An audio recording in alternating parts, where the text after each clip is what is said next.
कभी राह चलते किसी भीख मांगने वाले फ़कीर को गौर से देखा है?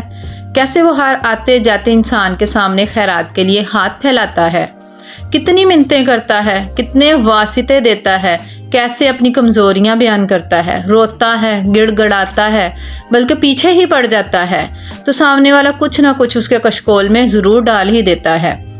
यही तो अदा है मांगने की, जिससे देने वाले के लिए दिल नरम हो जाता है, उसका दिल पसीज जाता है। बिल्कुल ऐसे ही अपने रब से मांगा करो, आजिज़ी से, मोहब्बत से, गिड़गड़ाते हुए, अपनी कमज़ोरियाँ बताते हुए, उसकी तारीफ़ें बयान करते हुए मुसलसल मांगो। मुसलसल अल्लाह को बहुत पसंद है कि मुसलसल उससे मांगा जाए। वो मांगने से उकताता नहीं है, हम उससे मांगते हैं, वो उकताता नहीं हमारी फरियादें सुन के, वो तो खुश होता है, वो तो भाग के आता है हम उससे फरियाद करें, उससे मांगें। अल्लाह पर भरोसा रखें, वो ज़रूर आपकी दुआएं कबूल करेगा इंशाअल्लाह।